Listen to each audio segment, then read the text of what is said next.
Donald Trump అధ్యక్ష పదవి చేపట్టిన తర్వాత కీలక పరిణామాలైతే చోటు చేసుకుంటున్నాయని చెప్పొచ్చు. ఈ నేపథ్యంలో సుంకాల విషయం కానివ్వండి, వీసాకు సంబంధించి ఎన్నో రూల్స్ అండ్ రెగ్యులేషన్స్ అయితే పెట్టారైనా అలాంటిది ఏకంగా 25% నుంచి 50% వరకు అయితే సుంకాలను పెంచారని చెప్పొచ్చు. సో ఇది పక్కన పెడితే అంతకు ముందు చూసుకుంటే గనక కాశ్మీర్ అటాక్ ఎంత పెద్ద సంచలనంగా మారిందో మనందరికి తెలిసిందే. అలాంటిది ఉగ్రవాదం చూసుకుంటే గనక సుమారు 26 మంది భారతీయులను అయితే పుట్టున పెట్టుకున్నారని చెప్పొచ్చు. ఆపరేషన్ సింధూర్ నేపథ్యంలో పాకిస్తాన్ చూసుకుంటే గనక డ్రోన్ల ద్వారా, మిజైల్స్ ద్వారా దాడికి చేయడానికి అయితే ప్రయత్నించి చెప్పొచ్చు. మరి ఈ క్రమంలోనే భారత్ కూడా సుదర్శన చక్రం ద్వారా వీటన్నిటిని కూడా తిప్పికొట్టింది. సో మరి ఈ నేపథ్యంలో డొనాల్డ్ ట్రంప్ కూడా మధ్యరిత్వాన్ని వర్ధిస్తూ మీడియేటింగ్ గా ఉంటూ ఈ వార్ని నేనే ఆపానంటూ కూడా సీజ్ ఫైర్ చేయడానికి కూడా ఆయన ప్రకటించారని చెప్పొచ్చు. అలాంటిది మోదీ చూసుకుంటే కనుక దీనికి ఎంకరేజ్ చేయలేదు, దాన్ని ముందుకు పారనివ్వలేదు. సో మరి ఈ నేపథ్యంలో భారత్ అండ్ అమెరికా మధ్య సత్సంబంధాలు అయితే తెగిపోయాయి అని చెప్పొచ్చు.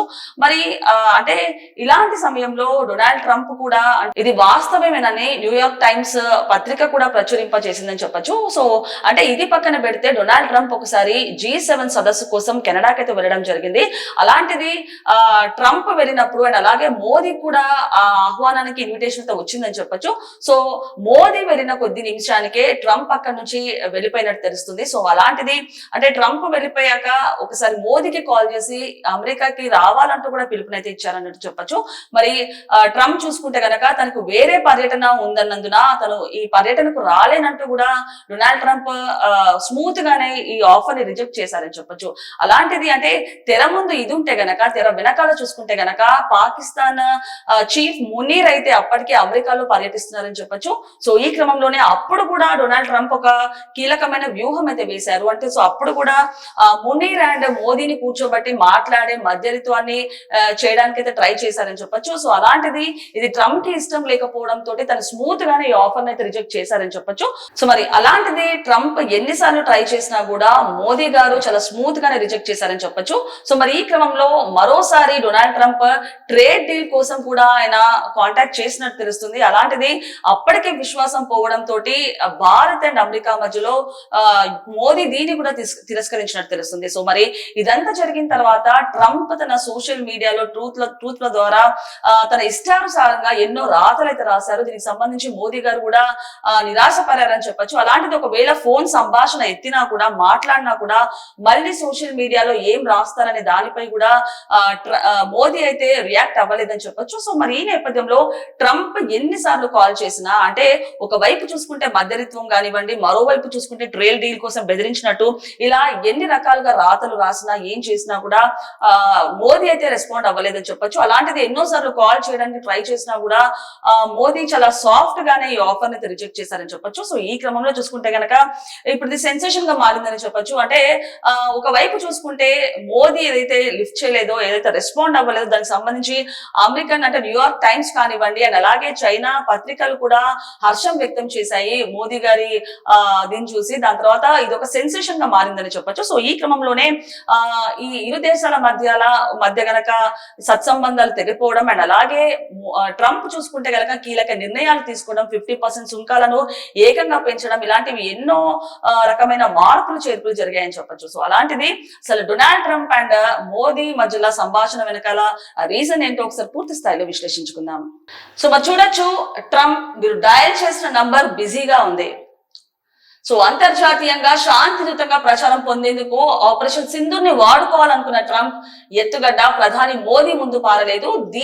దీంతో అహం దెబ్బతిన్న ట్రంప్ భారత్ అమెరికా సంబంధాలను దెబ్బతీయడమే లక్ష్యంగా పెట్టుకున్నారు. ఈ క్రమంలో పాకిస్తాన్ ను చంకనెక్కించుకున్నారు. సో ఈ విషయాన్ని కొన్నేళ్ల క్రితం ఓ జర్మన్ పత్రిక పేర్కొనగా తాజాగా న్యూయార్క్ టైమ్స్ ఇది వాస్తవమే అన్నట్టు కథనం ప్రచురించింది.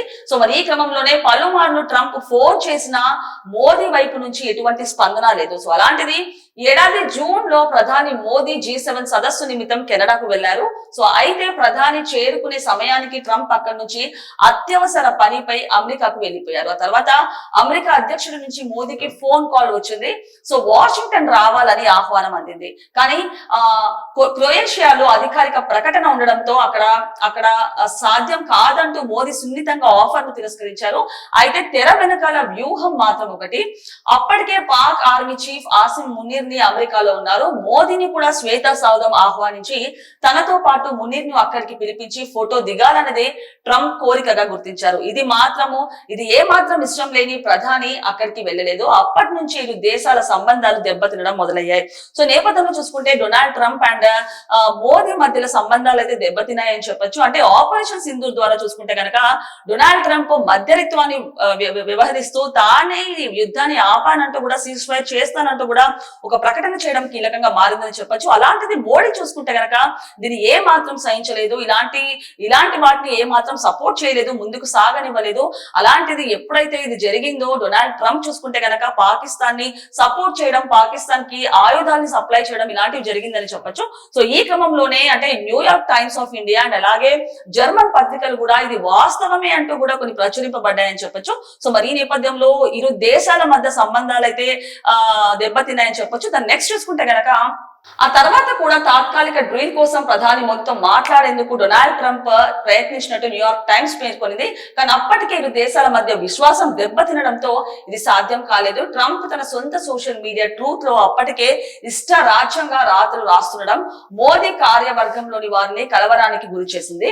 సో ఆ తర్వాత ట్రంప్ వైపు నుంచి కాల్స్ వచ్చినా మోదీ వైపు నుంచి ప్రతిస్పందన లేదు. ఒకవేళ ఫోన్ సంభాషణలు కూడా ట్రంప్ తన ఇష్టానుసారంగా రాస్తే చిక్కులు వస్తాయని వారు భావించినట్టు న్యూయార్క్ టైమ్స్ పేర్కొంది. అయితే ఈ వాదనను శ్వేతా సౌదం తిరస్కరించింది.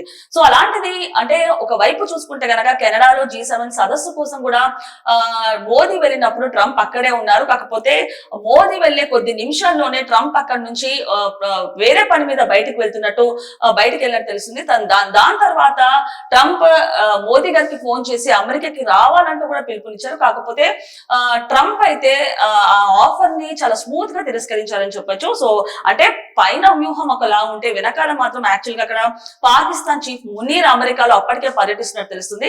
సో అందులో కూడా డొనాల్డ్ ట్రంప్ ఒక మధ్యరిత్వాన్ని వహించేందుకే మోదీని పిలిపించినట్టు తెలుస్తుంది. సో ఈ నేపథ్యంలో అప్పుడు కూడా మోదీ ఆ ఆఫర్ ని కూడా స్మూత్ గా రిజెక్ట్ చేయడము ఒక సంచలనంగా మారిందని చెప్పొచ్చు. అలాంటిది ఎన్నిసార్లు కాల్ చేసినా, ఎన్నిసార్లు ఫోన్ చేయడానికో లేకపోతే ఆహ్వానం పలికేందుకు ట్రై చేసినా మోడీ గారు చూసుకుంటే గనక చాలా స్మూత్ గా రిజెక్ట్ చేశారని చెప్పొచ్చు. అండ్ అలాగే దీని మధ్యలో చూసుకుంటే గనక రెండు దేశాల మధ్యలో సత్సంబంధాలు అయితే దెబ్బతిన్నాయని చెప్పొచ్చు.